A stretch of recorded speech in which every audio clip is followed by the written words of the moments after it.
theyeshiva.net. There are three components, at least three components to Tisha B'Av. Component number one is that Yiddishkeit, Judaism, Halacha, Jewish law, and tradition understood the power of respecting grief, respecting a person's pain. Because really there are two opposite philosophies. One philosophy is you put one foot ahead of the other foot and you move on with life despite any setbacks, challenges, anxiety, struggles, trauma. An opposite philosophy is no. Exactly. That's what I meant. Thank you. I don't know who arranged that, but that was brilliant. Couldn't have asked for better. I don't mean to make jokes on Tisha B'Av. It's just, natural humor. But that's exactly what it looks like. You allow the alarms of the amygdala to blast and continue to blast throughout a person's life as one wallows and really sits with the pain in an attempt to perhaps work it through, spit it out, extricate it from your system. And people are always arguing about this in all fields, especially in the mental health field, this extreme or that extreme. What you see with Yiddishkeit is a very powerful and enlightened balance where our prophets and our sages dedicated a full day.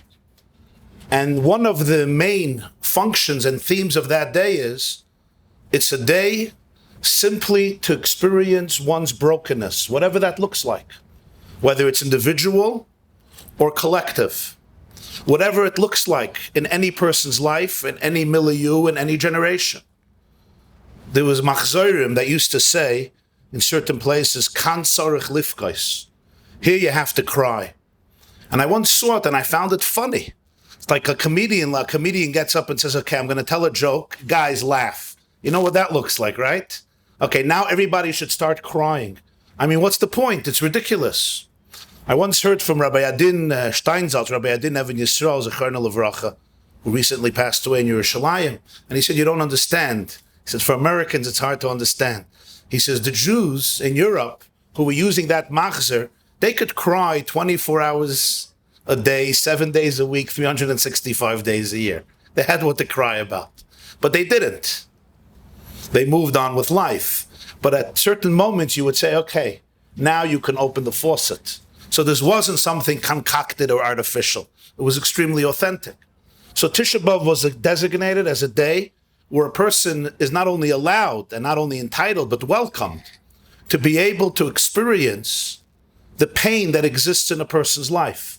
The churban, the destructiveness of a Beis HaMikdash, of a center of innocence, of purity, of holiness that exists in a person's life. The day after Tisha B'Av, we move on to build a brighter and better and more redeemed world.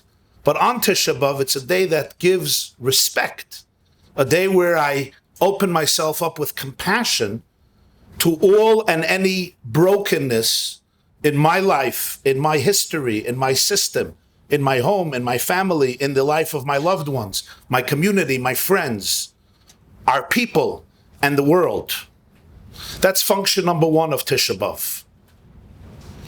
A time when you could sit for 24 hours or part of those 24 hours on the ground, put ashes on your head, dim the lights, remove the external glories, and simply dedicate mental space to brokenness without the need to repress it, without the need to suppress it, without the need to amputate it, without the need to deny it, but really to be able to sit with it with respect and love and compassion for yourself and for others.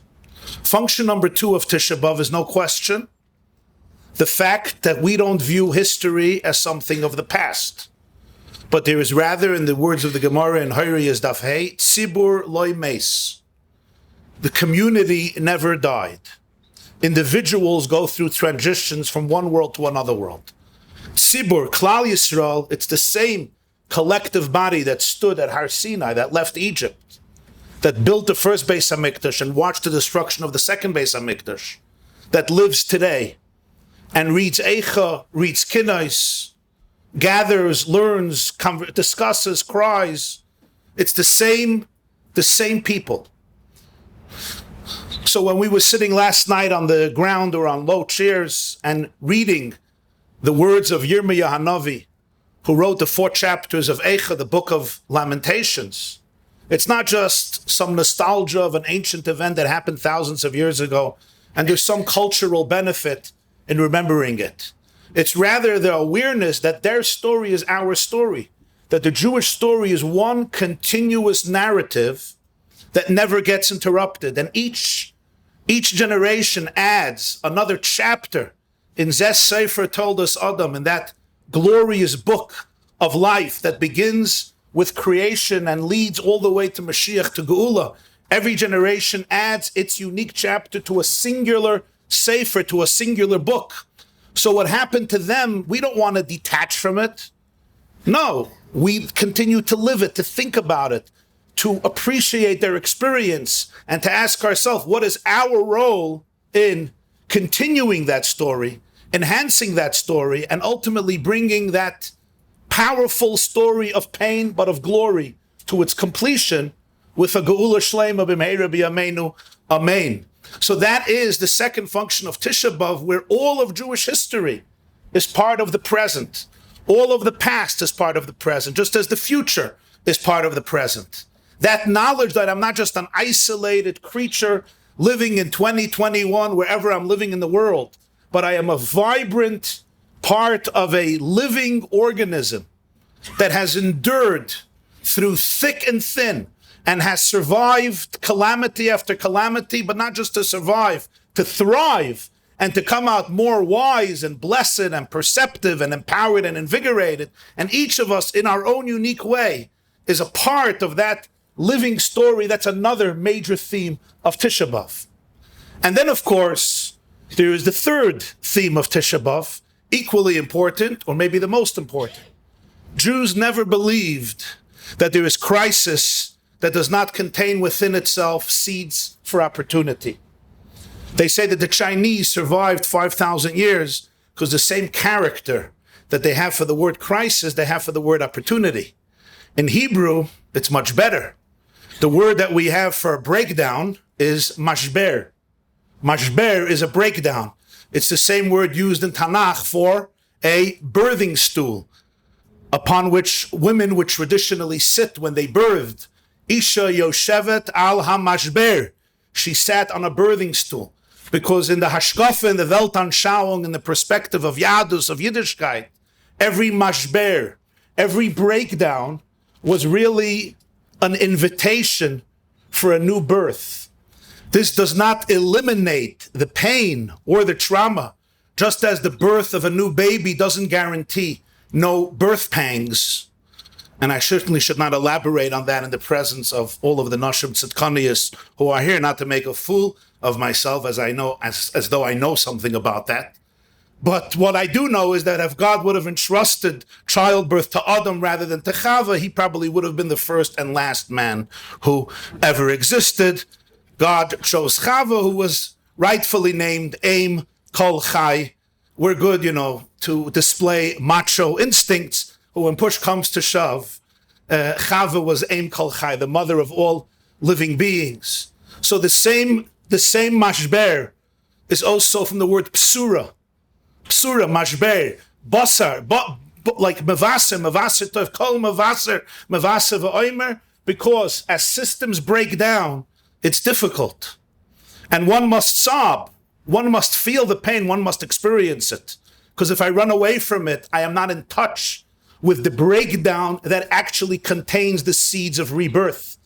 So by running away from the pain, I also run away from the opportunities that are there, which is why Judaism never thought that repression or suppression would be productive as long as you don't get paralyzed by it. And you realize that there is a calling here for reinventing yourself and discovering a new awareness and a new insight that was unprecedented. And really, in one word, what I just said, in the language of Yiddishkeit, this is what's called tshuva. When the Rambam says in the laws of fasts that we fast as an integral part of tshuva, what does that mean? What it means is don't look at destruction just as the end of an era. Always look at it as the beginning of a new one.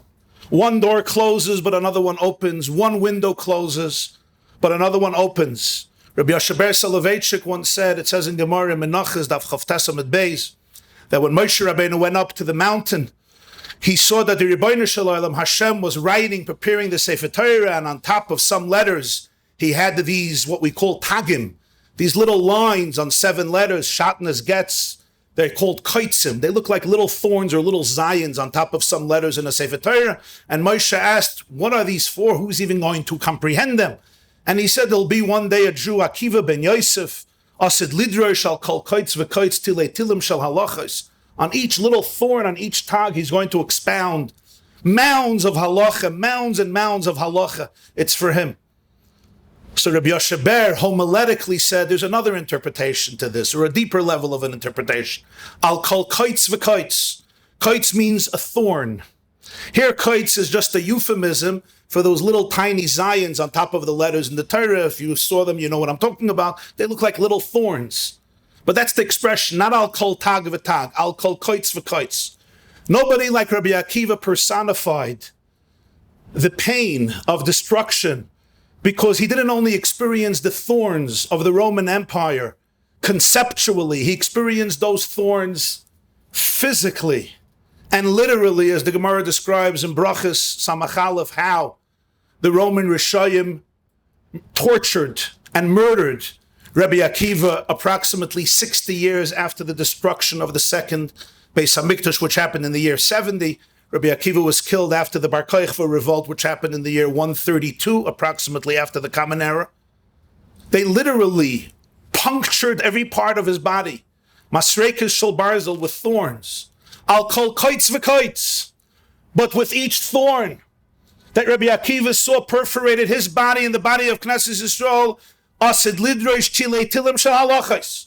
He seized every thorn and he transformed it into a catalyst, into a springboard to build mountains and mountains of learning and growth and excellence and scholarship and love and oneness. Tilei tilim shel halachos. Every thorn he used as an invitation, as a springboard to find deeper, the most creative resources within him and within his students, to be able to build mountains and mountains of Torah and Avos Hashem and Yiras Hashem and Avodas Hashem and the whole Torah Shabbat Peh. The Gemara says in Sanhedrin Pevav, Kulu aliba de Rabbi Akiva, everything we have today comes from Rabbi Akiva through those 5 students with which he rebuilt the world, as the Gemara says in Yavama Samach Beis. And so Tisha B'Av has that component as well. We say it's not just the day of Churban, it's the day of the birth of Mashiach. How in the world do the two things juxtapose? Not only do they juxtapose, they're really one and the same. Because when Yaakov encountered his adversary in the mystery of night, and that adversary tried to kill him and then maim him, dislocate his sciatica, and in the morning he says, let me go. And Yaakov says, Lo yashalecha chakim beirachtani. I will not let you go until you don't give me a bracha, bless me. The question has been asked, if a gangster attacks you, tries to murder you all night, in the morning, the last thing you ask him is for a bracha. Either you punch him in the nose, you call 911, or you run away. But Yaakov says, no, I need a bracha. And of course, Yaakov was teaching his children the secret of resilience. When you're seized by adversity, when something is attacking you inside or outside, don't just run away. Because if I can just run away and get rid of my adversary, I'm back to square one. Lo yashalecha chakim beirachtani. You have been brought into my life not just so I can defeat you and move on and go back to square one. You have been brought into my life because I know that ultimately I will not let go of holding on to you until I don't emerge from you more blessed, more wise, more perceptive, more profound, more empowered, more invigorated. People experience brokenness and crisis. The third element of Tisha B'Av was, within that crisis lay the seeds of a new Geula, of a new Mashiach, of a new rebirth. Never ever be afraid of your adversary, because at the surface He or she is trying to kill you or break you or dislocate your sciatica, make you meek, lose your sense of posture and inner pride and dignity. But if you could look deeper, you could hold on and say, Lo yashaleichacha. If God has brought this into my life, Teva hatoiv laheitiv, Lo yashaleichacha. Even if I cry and even if I don't understand how and why, I will not let you go until beirachtani, until I don't emerge from you a greater, deeper, more redeemed individual. That's the third theme of Tisha B'Av. And that's why these three themes of Tisha B'Av play themselves out through Jewish history. In the various works on Tisha B'Av, the various Mamarei Chazal, Gemaras, Midrashim, and of course, Halachas, Minhagim, traditions of Tisha B'Av. It's why on Tisha B'Av, people always focus on the past, on the history. It's not just, you don't learn traditional Torah, so we talk history lessons. It's really because history continues to live through us and to be repaired through us. Because Klal Yisrael, as I said, is one chativa, it's one continuum. So therefore we ask, what crises happened in the past that serve as catalysts for awareness, for education, for new ideas? So in different years, Tisha B'Av, when we had the privilege here to sit together, to learn together, we discussed various chapters in Jewish history. Obviously, Jewish history is so long, so complex, so rich, so incredibly fantastic, so surreal in many ways, that really there are, not by exaggeration, there are endless topics to talk about about so many different stories, so many different situations, personalities, individuals, communities, events, both glorious events and sad events. One year, I think we did hear the history of Zionism and the history of the rebirth of Israel. We did one year the history of Shabsi Tzvi, the false Mashiach. We did the history of some aspects of the history of Holocaust and post-Holocaust Jewry, and various themes that we discussed: the history of Churban Bayis Rishon, Churban Bayis Sheni, history of various Gedolei Yisrael, of various periods and great personalities in Jewish history.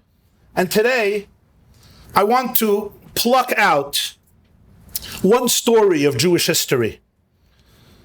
It's really a sad story. It's a tragic story. It's also a crazy story. It's an insane story. And I use the word insane meticulously, pun intended. It's an insane story about insanity or the lack of insanity. But most importantly, it's a story that has profound lessons. So like every story of the past, Binu Shnois Dor V'Dor, the study of the past is not just for entertainment, even though it's also quite entertaining, but it's also for perspective, because as a wise man said, those who don't learn from the past are prone to repeat the same errors in the future. And as another wise man said, that the definition of insanity is when nothing changes, but you expect things to change, even though if nothing changes, nothing changes. Think about the brilliance of that comment. If nothing changes, nothing changes, but yet I'm expecting, of course, that everything should change because of my will. Now, will is powerful, but it must be associated with actions. This is one of those stories. One of the things that triggered this conversation was an email I got approximately 2 weeks ago. And the email I received was as follows. There's a fellow who has been separated from his wife the couple has been separated for around 5 or 6 years. The woman is asking to get a get. The marriage has failed, and the husband doesn't want to give a get. I've tried a few years to persuade the person to give a get to his wife, to no avail.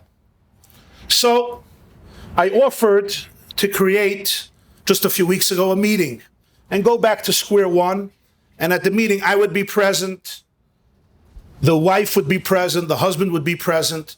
A few close friends and confidants and respected people from the various communities that they're both connected with would be present. So we can discuss the issue with serenity, with tranquility, with focus, most importantly, with respect, kindness, with malais to not. What did Lincoln say? Malice to none, and kindness to all. At least try to do what we can.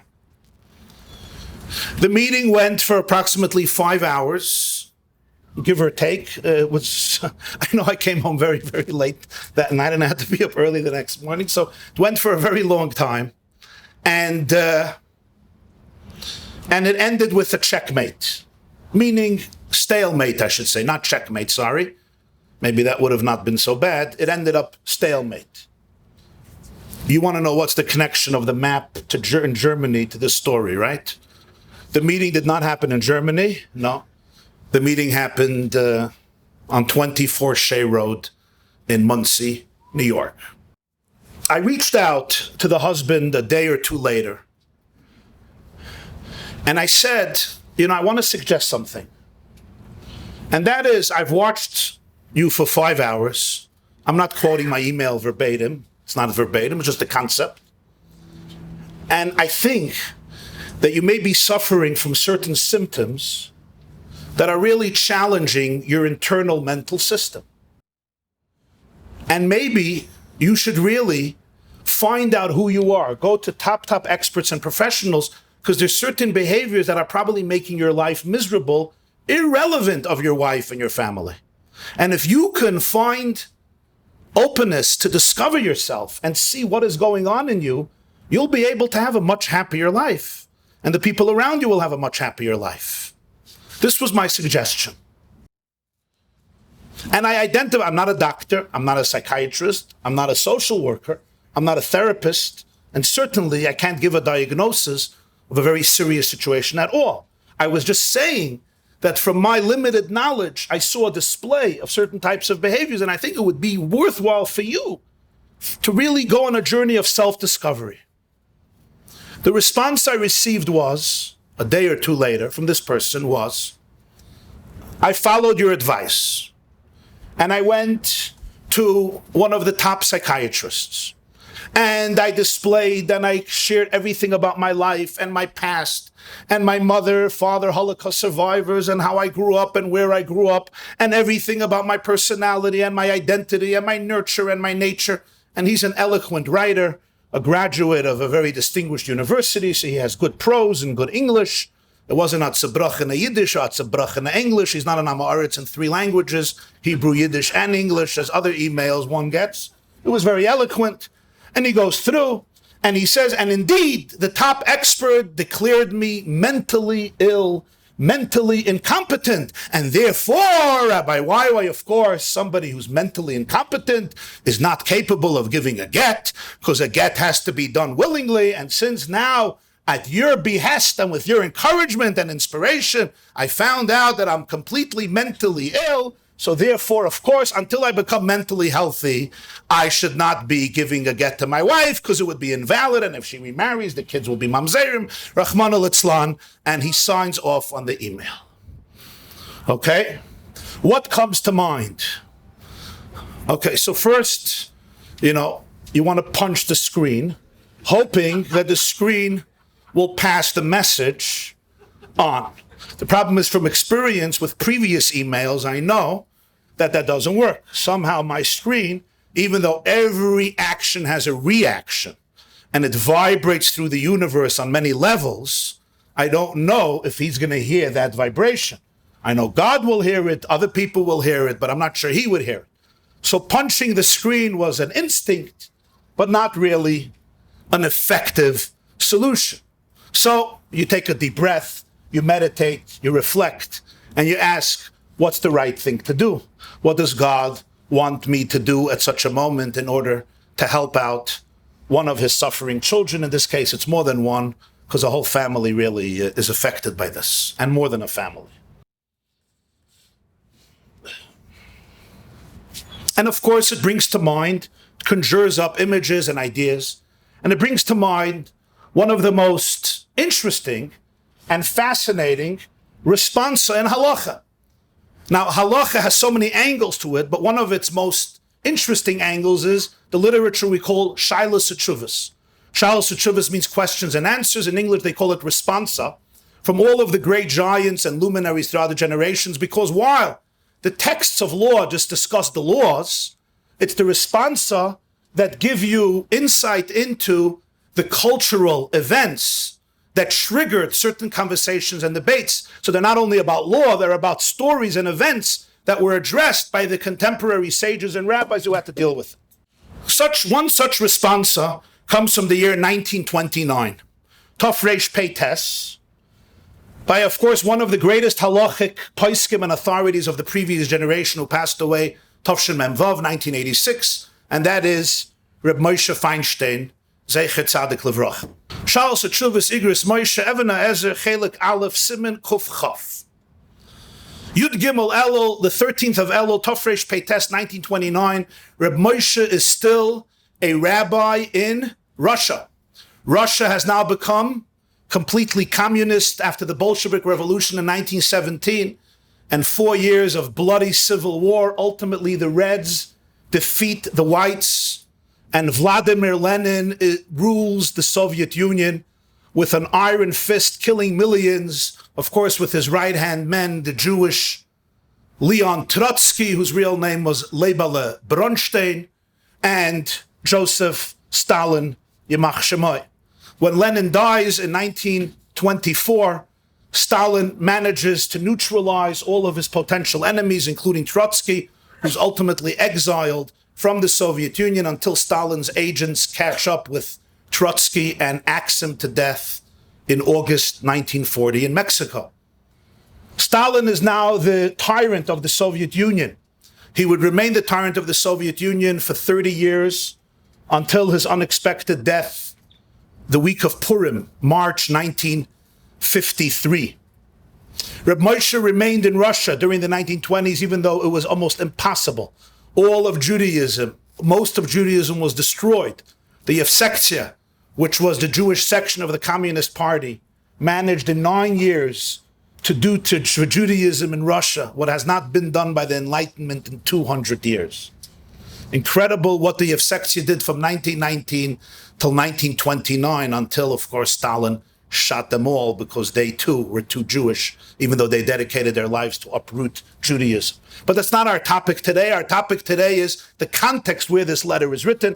Later, Reb Moshe would leave Russia and ultimately arrive in the 30s to the United States. But this is 1929, and he describes a story. This is the story that Moshe Feinstein describes. You have it on your screen, but I'll read it to you and translate. Uvda Luban. He was the Rav of Luban.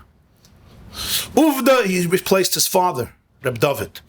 Uvda asel yadi be'echad, sh'oidu b'charusay nishtata, ushtusay hu sha'amar alatzmei shehu Mashiach. There was somebody, yet as a bacher, which means as a teenager, ultimately we found that he's nishtata, which means something became estranged about his mental capacity. The insanity expressed itself in one thing. He walked around declaring himself as Mashiach. But it didn't stop there. You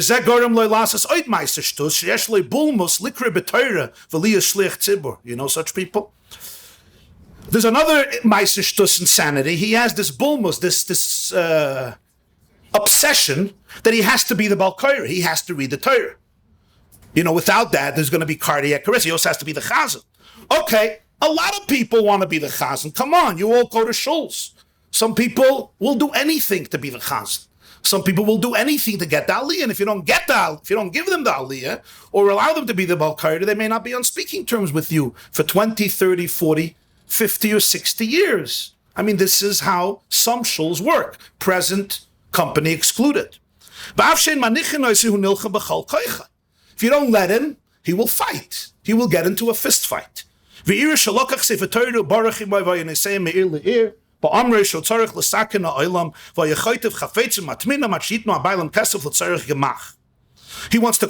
He ran away, started travel from city to city, and he said he's Mashiach.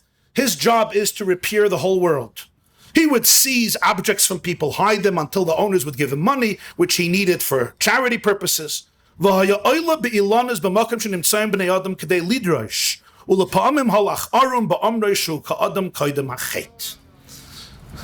are you sighing? You knew him.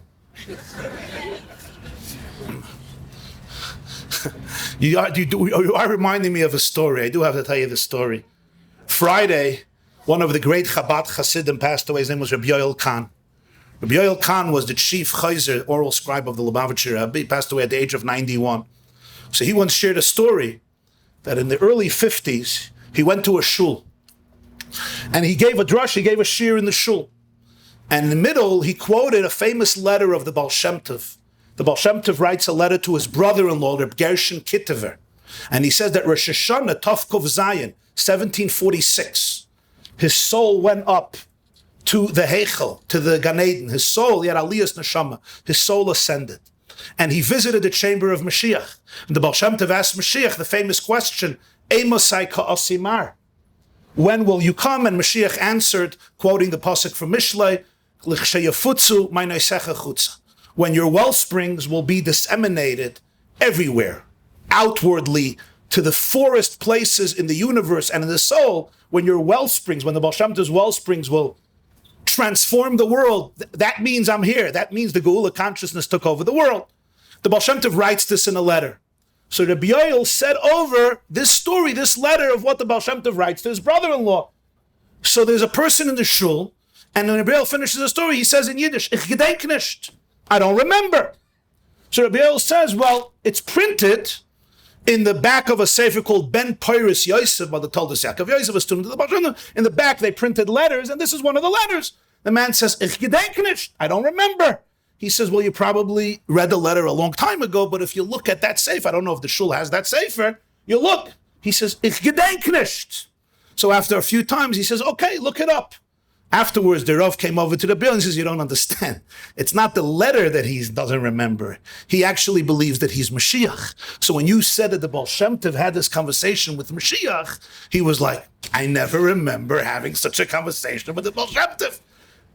Go prove it to him. The fact that it's in the back of a sefer is not going to help you convince him. This is what Reb Moshe is describing, not the same person. This man would climb on trees where there were people, and he would give speeches from trees. Now that's actually nice. We do that at overnights. Camping, you get on a tree and you give drushes, right? Some people stand in front of pulpits. Some people who are more athletic climb on top of trees. But here is the catch. Reb Moshe says he went on the trees, but he was wearing his birthday suit. And the birthday suit, of course, refers to the suit in which we're dressed during our birthdays. And the reason is, he says, because I am like Adam Arishon before he ate from the tree, when Adam and Chava, of course, did not have to wear clothes. And Reb Moshe says he does many things, which comes from the idea that he's Mashiach, he's fixing the world, he's like Adam before the sin, and therefore he's undressed giving these speeches. But then Reb Moshe adds, Ubisha'arei dvarim haya pikeach gamor. Any other conversation, he was fully on target, stable, wise, perceptive, balanced, normal. He remembers what you tell him. He's an understanding person. You can have a very fluent and nice conversation with him until you ask him who's Mashiach.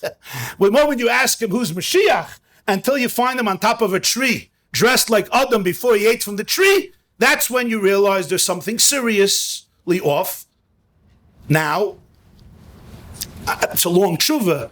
What happens is his wife comes to Reb Moshe and says, I can't bear this anymore. I want to get.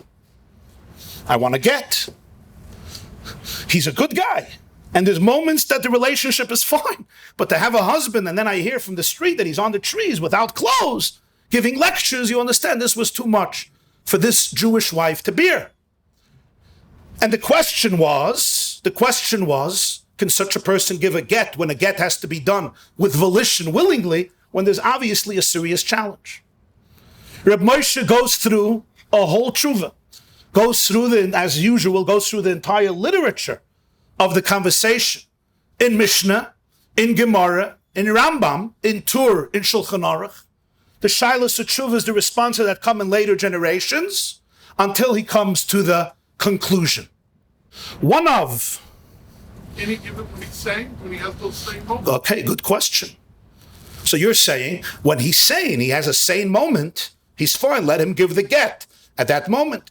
Does one say that when somebody is struck by a mental illness, say one may call it today psychosis, or schizophrenia, a person who's literally imagining or living with a reality that is delusional.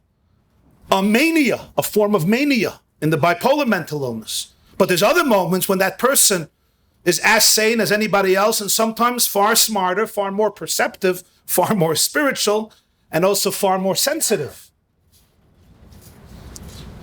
This is not the discussion, this is not the place to discuss, and it's also certainly not my expertise, the unique combinations and relationships that are coming up today between mental illness and trauma.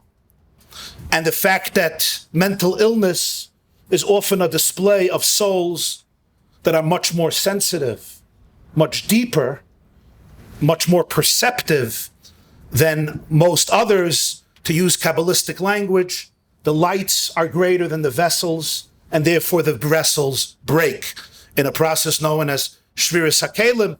And healing doesn't happen by obliterating the light, but by expanding the vessel so that they could contain the light. But that's not our discussion today. I'm mentioning this because one has to really expand their horizons, especially today, to appreciate the infinite value of every soul. So that's a great issue you're raising, which is going to be part of the discussion. One of the watershed cases that Reb Moshe Feinstein and other rabbis and poskim who had to deal with these types of very sad and unfortunate questions was one story in Jewish history. And this is the story that I would like to dedicate the next few moments to explore and discuss because of the story itself and the lessons we can derive from the story. The story begins in the year 1766. 1766 in Hebrew would be Tafkuf Chav Vav. So it's 10 years before the United States of America is established, before the Declaration of Independence is signed. Just to give you perspective, it's 6 years after the Baal Shem Tov passed away. Contemporaries of the time are people like the Vilna Gaon, the Maggid of Mizrich, the Baal HaTanya, the Shagas Aryeh, Rabbi Yonasan Eibschitz just passed away 2 years earlier, the times of Rabbi Yaakov Emden, the Noida Behuda. I'm just mentioning some of the very well-known rabbis of the era in Eastern Europe, and many, many more. And the story happens in the summer of 1766, Tafkuf Chavav. You could see here in the map of Germany, 2 cities, Mannheim, and when you go up north, you'll see Bonn. A bissel glass. So you have Mannheim, and you have a little up north, west, Bonn, B-O-N-N. These are 2 cities in Germany. In the late spring and early summer of Tafkuf Chavav of 1766, a young man called Yitzchak, or Isaac, or Itzik Nyberg, who lives in Mannheim in Germany, becomes engaged to a young woman by the name of Leah Ganshausen, who lives in another German town called Bonn. During the engagement period, Yitzchak Nyberg, visits his fiancée, Leah. He appears to all to be perfectly normal, balanced, sane, and happy. Friday, August 8, 1766. This is the beginning of the month of Elul, Tafkuf Chavav. Leah and her parents travel from Bonn to Mannheim to celebrate the wedding between the Chassan and the Kala.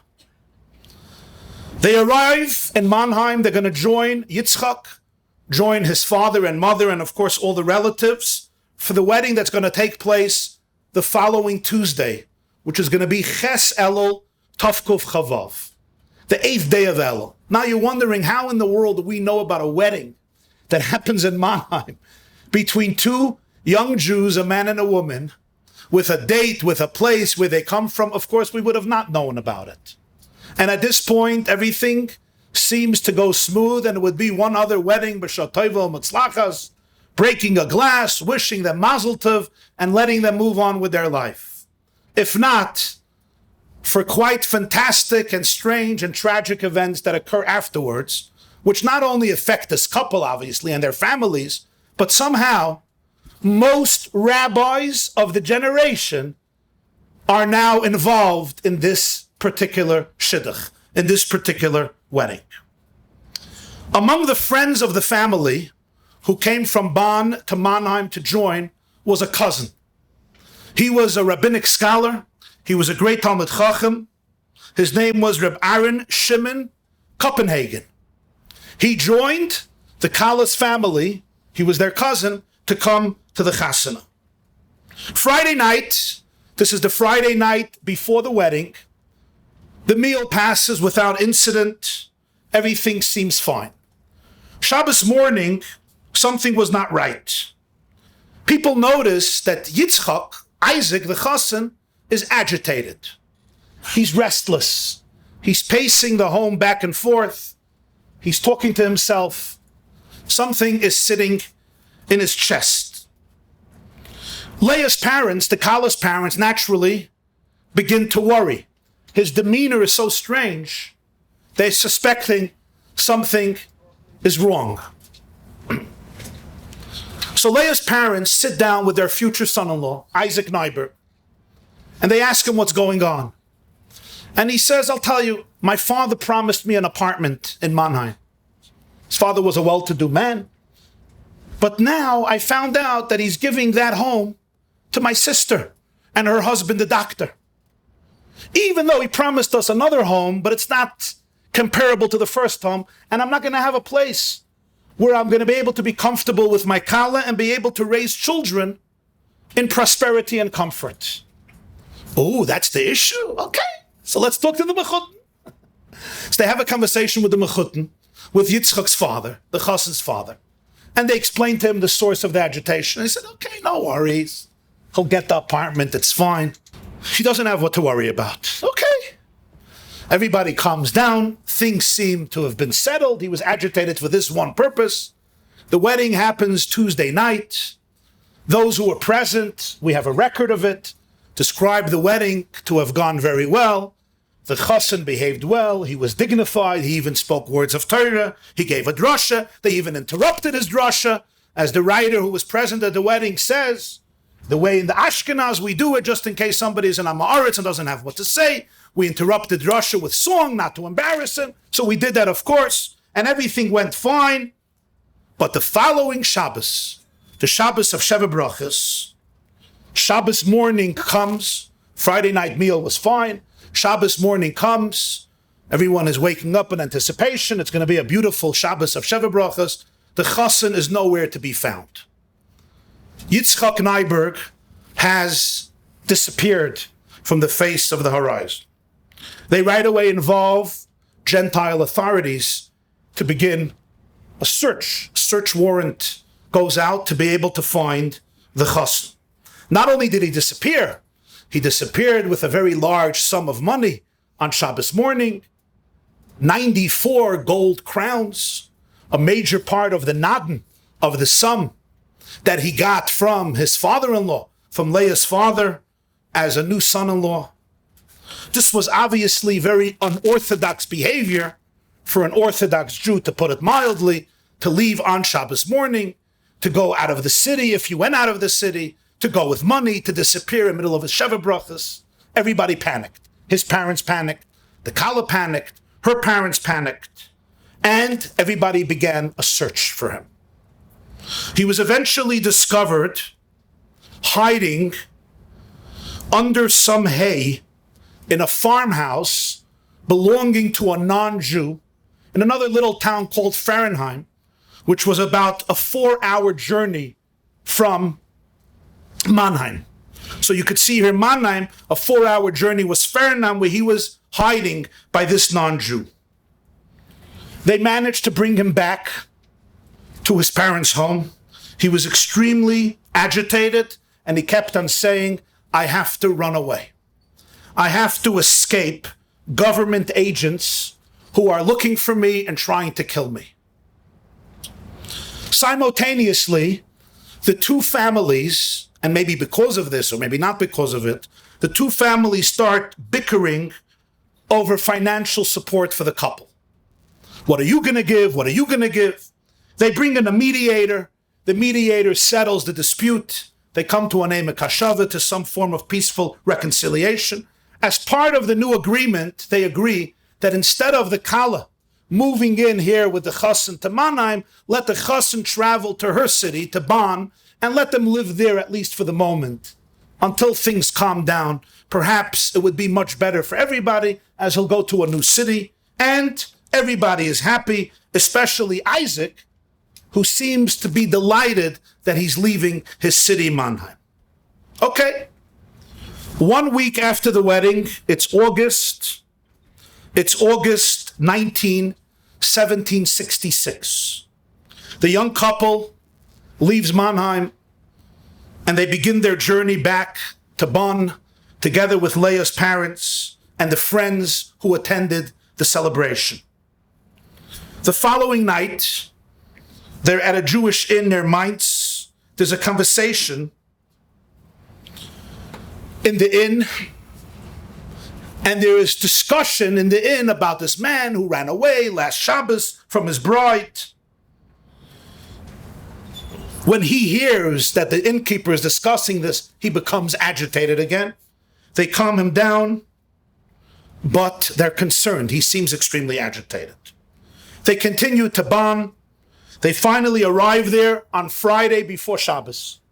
So the last Shabbos was the Shabbos of Sheva Brachas.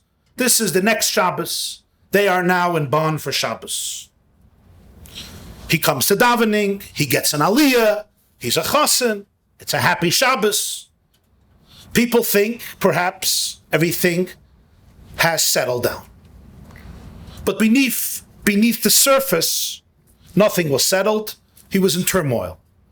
Motzai Shabbos, right after Shabbos, he sends for Rabbi Copenhagen. Rabbi Aaron Shimon Copenhagen, who, as I mentioned, was a relative of the Kala and was at the wedding, and was a serious Talmid Chacham. And he says, listen, please arrange a get. I want to divorce my wife. Rabbi Copenhagen is dumbstruck. After all this? Why? He says, she doesn't like me. It's obvious we've been together for a few days. Remember already, we got married last Shabbos with Sheva Brachas. We got married a few days earlier. She doesn't like me. She hates me, she loathes me, she despises me. I'm not going to be able to last in this marriage. Besides the fact, I can't even live here because there are people who want to kill me. I'm going to have to run away. I have to go to England. I can't stay in Germany anymore. So I'm going to run away. She's going to be searching for me. She's going to be an aguna. She's not going to know where I am. I'm not going to be able to come back. If I come back, I'm dead. Her whole life, she's going to be searching for my hiding place. If she's divorced, she's a free woman. Reb Shimon Aaron Copenhagen was a wise man. He said, let me think about this. Let me sleep on this. Let's reflect on this. He goes to the Kala's parents, his relatives. He shares what's going on. They're also very disturbed. What? We have to think about this. We have to consult. Let's explore this. The next day, Rabbi Copenhagen tells the chassan, he says, listen, we need a few days here.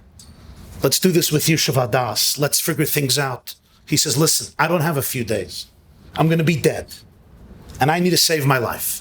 So I'm leaving. If she wants a get, gesundheit, I'll divorce her. She could remarry. If not, if you want to wait, I'm going. Because if I stay here, I'm going to be dead. He goes back to the parents of the Kala. He discusses it with them. And they see that this is an impossible situation. What are they supposed to do? Tie him down and force him in a relationship, in a marriage. He wants to leave. He decided somebody wants to kill him. There was no basis in their perception for that reality. So they agreed. The Kala agreed. The parents agreed. Rabbi Copenhagen agreed. Over there was no Bezdin to do it. They decided to do it a few hundred miles away in a city called Cleves. Cleves was on the German side of the border with Holland. So it would be on his route from Germany to England up north. They would go through Cleves. Here you have a picture of Cleves. And here there was a Besdin. He would give the get. He would be on his way to England because this is at the German side of the border with Holland. It's a few-day journey. They begin a journey to Cleves. Cleves has a Rav and a Besdin. The Rav is Rabbi Yisrael Lipschitz. Rabbi Yisrael Lipschitz, his grandson would be very well known. Rabbi Yisrael Lipschitz, named after him, author of Tiferes Yisrael on Mishnayos, one of the great German rabbis. But this was his grandfather. Rabbi Yisrael Lipschitz, the rabbi of Cleves, he was a son of the famous Rabbi Eliezer Lipschitz, wrote a Sefer Damesek Eliezer. He was the Rav of Cleves. Rabbi Copenhagen takes in the Chassan to Rabbi Yisrael Lipschitz. And the Chassan speaks to him. And he explains the story. He feels he's going to be killed. He can't stay. He has to run. He does not want to subject his wife to this fate. He wants to divorce. Rabbi Lipschitz, who recorded the story, spent many hours with the Chassan privately, talking to him, questioning him, conversing with him. The Chassan did not tell him what happened Shabbos morning before the wedding. I'm sorry, Shabbos morning after the wedding, when he ran away from the house. He didn't say it. Rabbi Lipschitz, at some point, says, okay, if that's what you want. Rabbi Copenhagen agreed. He brought in 6 witnesses. Rabbi Copenhagen was there, the Kala, the parents, and he begins the process of preparing the get. He explains to the Chassan the whole procedure. Everything seems fine. He takes him aside, and privately he tells him, I think you may be making a mistake. You don't just give a divorce to your wife. And he tries to convince him to rethink it, but he's adamant. He says, listen, this is what I want. This is what I need. I can't stay here another day. I anyway have to run from here. I can't be in Germany. I have to go to England. The Chassan Yitzchak gives a get to his wife, Leah, Chav Beis Elul. The 22nd day of Elul, Tovkuf Chavav, 1766. That's 2 weeks after the wedding. They're now divorced. In the arrangements, he also agrees to give up all the money, all the nadin that he got, even from his own father. He gives all the money or most of the money to Leah, to her family to have, and the get is given, they part ways. Because of the place where this get was given, it's known in Jewish history as the get of Cleves, or the get mikliva. People know was Cleves, because that's where it happened in that town at the border of Germany and Holland. Had the story ended here, I doubt I or anybody sitting in this room or anywhere around the world would have ever heard of this story. It's one of those stories that happen in life again and again. Different manifestations, different situations. A couple got married and it didn't work out, unfortunately. But then, when the Chassan's parents heard about what happened, news came to Yitzchak's father in Mannheim of what happened, that his son is now divorced. He lost the plot, as they say. He was furious. He felt this whole thing was a sham. His son was manipulated into divorcing his new wife. He felt that they took all the money, they took advantage from him to take all the money. There was a major financial consideration there. All the money that he gave him, they now took for themselves. He felt that his son was struggling with a mental breakdown, and they manipulated his vulnerabilities and pressured him and convinced him to give a get. And this is unfair. He right away ran to the rabbi of his city, Reb Tevele Haas, the rabbi of Mannheim, who was at the wedding. And he knew the Chassan for many years. He grew up with him. And he came running to him with a gewalt geshrei. He says, you know that my son is in the middle of a mental breakdown. And in the middle of a mental breakdown, you can't have him give a get. And from my perspective, this is all a sham. Please stop this. Reb Tevele Haas, the Rav of Mannheim, felt that this is, as we say today, above his pay grade. It's too big of a story. What is he supposed to do? He wasn't even there. So he sends a letter co-signed by 9 other rabbis to the famous Bezdin of Frankfurt. Frankfurt was the largest Jewish community in Germany. It was a big city. It had a very prominent Bezdin. It was well known and renowned. It was a community that was vibrant for hundreds of years and would remain vibrant for a long time afterwards. Frankfurt always had, as Av Bezdin, very prominent rabbis. He felt that Frankfurt was the right Bezdin to deal with this crisis. And he sends off the information that he has heard to Frankfurt. The main dayan, the Av Bezdin of the Frankfurt Bezdin, was a man named Rabbi Avram Avish. Some called him Rabbi Avram Avish. So Rabbi Avram Avish Feld, author of the famous halachic work, Birchas Avraham. He was the Rav of Frankfurt. Reb Tevele Hess, what does he want from them? He really wants nullify the get, bring back the chassan, let's scrutinize the situation, and if he's really sane and eligible to give a get and it's the appropriate thing, fine, let's redo it. There were 2 major issues that were hovering over this story. What were the issues? Issue number 1 was, can someone with diminished mental capacities, as we say today, can he give a get? According to Jewish law, is this get valid? And if he did give the get, if he did already, could we question it? Or do we say no? Right? There's the famous Takana of Rabbi Tam. He was very, very strict that once a Kamirav gives a get. That was question number 1. How do you define this? What was his state at the get? This was a very big question. How do you even begin to assess this? And how do you reach a verdict? Another question had to do with a completely different aspect. Rabbi Yisrael Lipschitz was a big Rav. Av Bezdin of Cleves. Does the Frankfurt Bezdin have a right to interfere with a get that he issued, that happened under his jurisdiction, and that he maintained was kosher?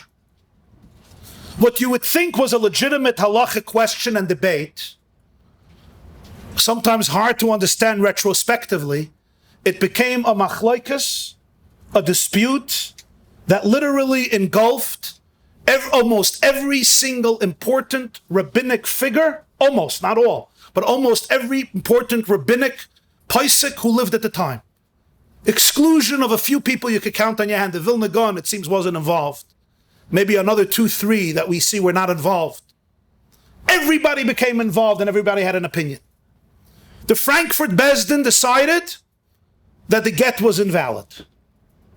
They said that this person was taken advantage of, his mental capacity was diminished, he's in the middle of a breakdown, he's in a state what Chazal call a shaita, he doesn't know what he was doing. When he said to give the get, he was not fully conscious, not fully present, not fully aware of what was happening. Look what happened to Shabbos before when he disappeared.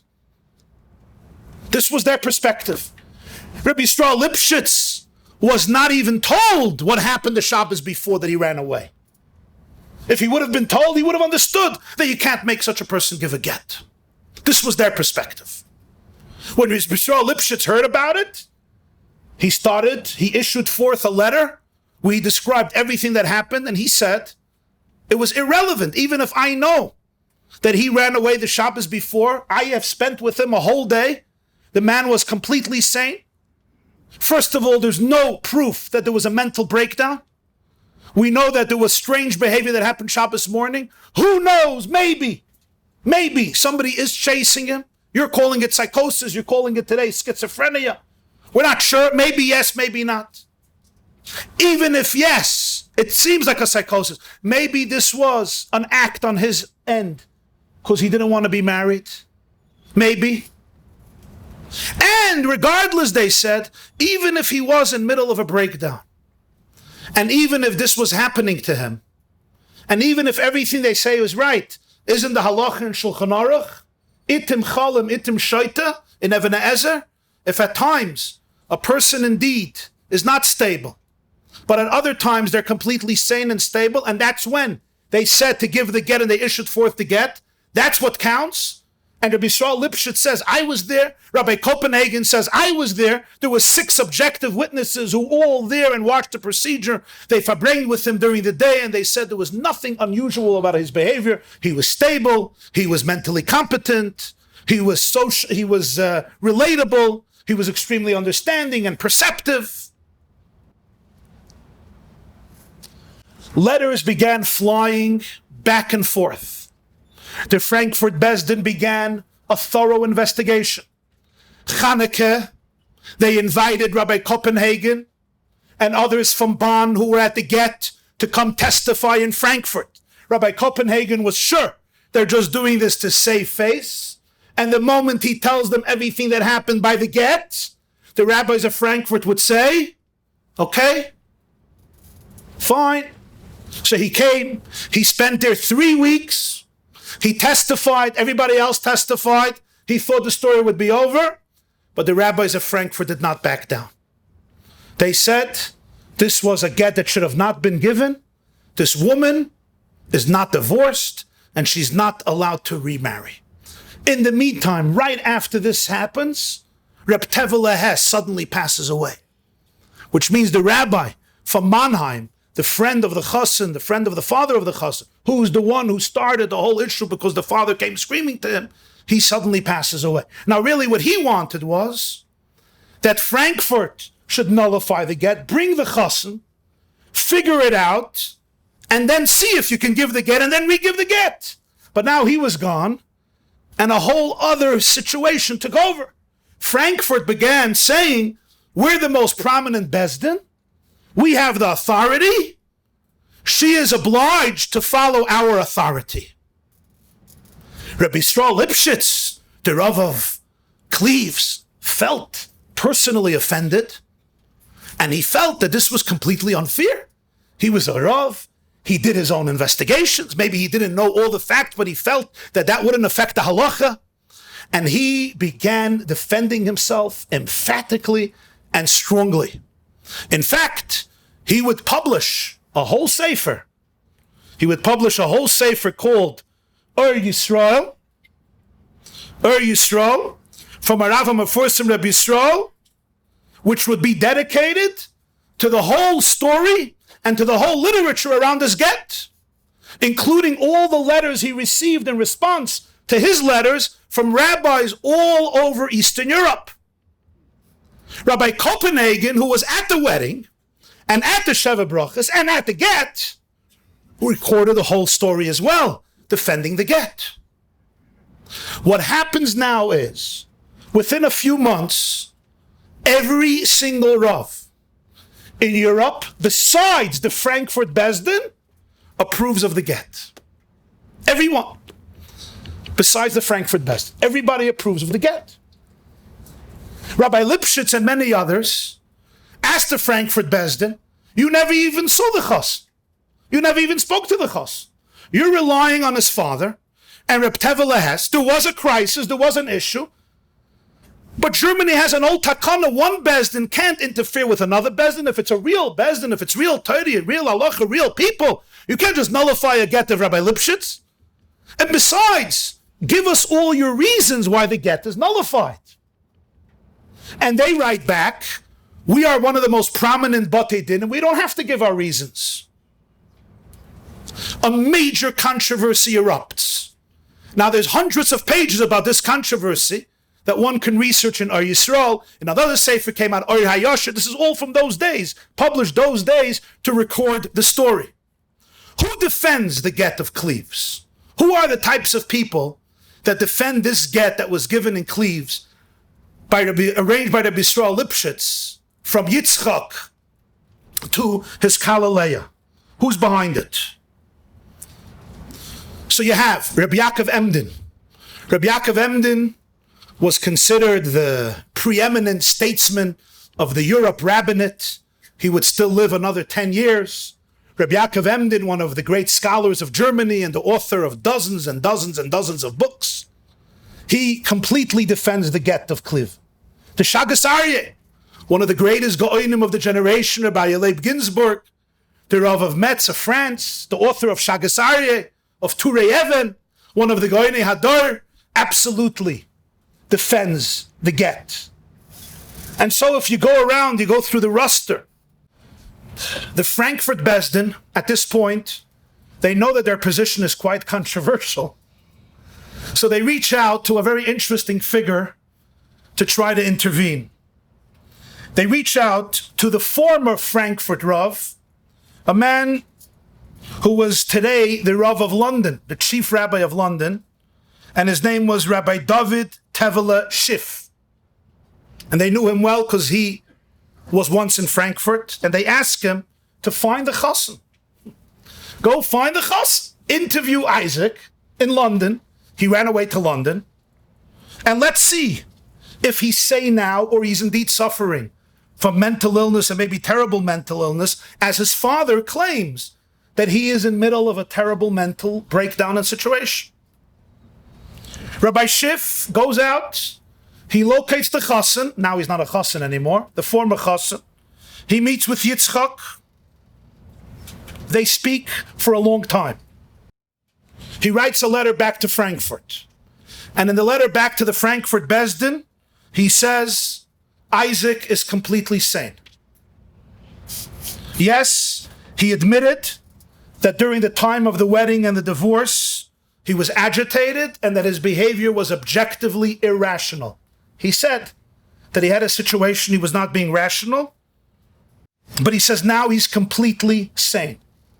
And Rabbi Schiff writes, this is what he says, that in terms of Jewish law, his admission that then he was irrational was irrelevant because even he had insisted that he was totally sane at the time of the divorce.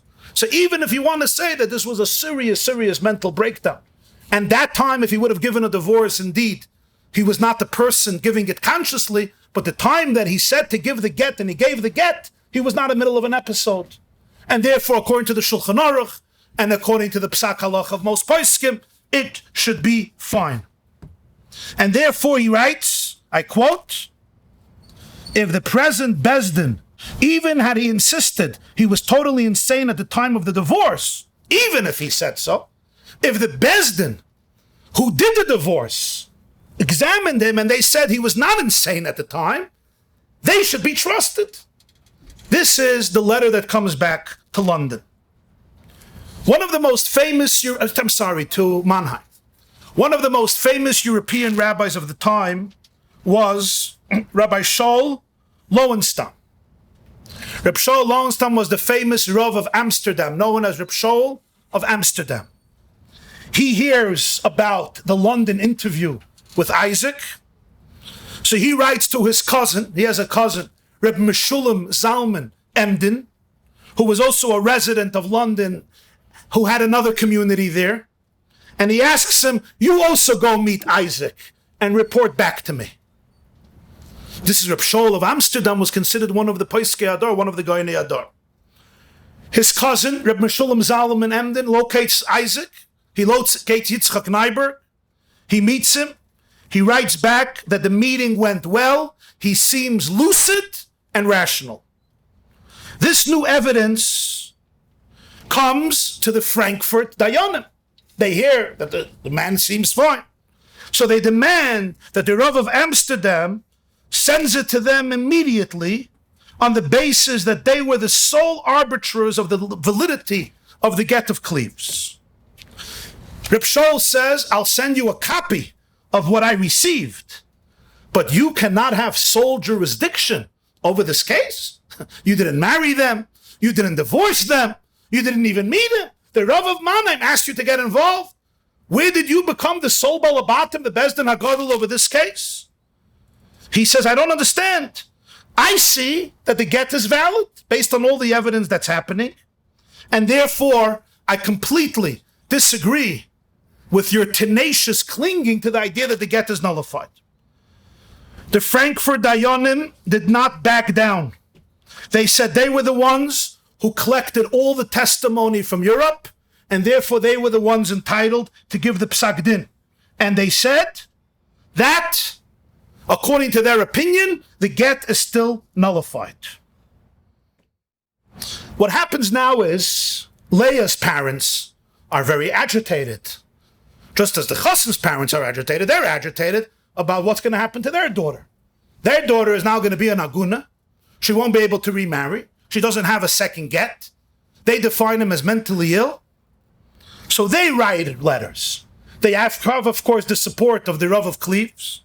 As I said, in March 1767, so this is already the next year, 1767, in March, Tovkov Chav Zayin, Rabbi Yaakov Emden, and Rabbi Yaakov Emden, as I mentioned, one of the prominent rabbis,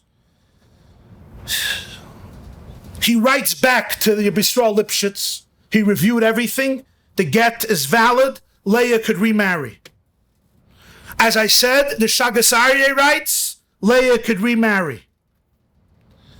Nonetheless, despite all of this, and despite him writing that Leah was free to remarry, and it's not a problem, the Dayanim of Frankfurt won't back off. Rabbi Yaakov Emden sends a message to them, and he says, listen, you should stand down because basically you're making fools out of yourselves. He tells them a minority opinion must always give way in the face of an overwhelming majority. And the majority of Rabbanim and Poskim support the get. You're entitled to your opinion, but back down. Because once you're fighting most Rabbanim, and they're all authorities in Halacha, you're basically denigrating your own honor, your own validity. They would not listen to him. Despite his seniority, Rabbi Yaakov Emden's reputation, and his genius, they would not heed him, and the campaign against the get continues unabated. Enters into the scene a man who 10 or 15 years later would be considered one of the Gdolei Hadar. At that time he was still young, Rabbi Cheskel Landau. Rabbi Cheskel Landau in 1766 is still the young genius known as the Noida B'Yehuda for his later works of Response and Shuvas, the Rav of Prague. He would pass away Tovkuf Nun Gimel, Erev Lag Ba'omer, which means 1793. This was still the 1760s. 10 or 15 years later, the Noida B'Yehuda was already renowned on a different level. But already then, he was known for his genius, his excellence, his brilliance. He was also a gifted leader, a very ambitious man, an impressive person, and a man of action. He wasn't just a cerebral genius, he was a leader. Cheskel Landau was a tak, he was a strong person, he was a respectable person, and he was a man of action. So even though he was quite young, because of this, he reviewed the literature and he decided that the get of Cleves is completely kosher.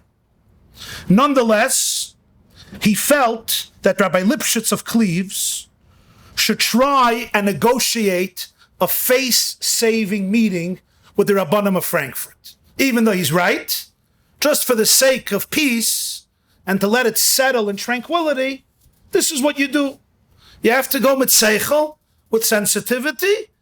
Let him do it so everybody could walk away from the controversy with their dignity intact. This was the view of Rabbi Cheskel Landau, the Noida B'Yehuda.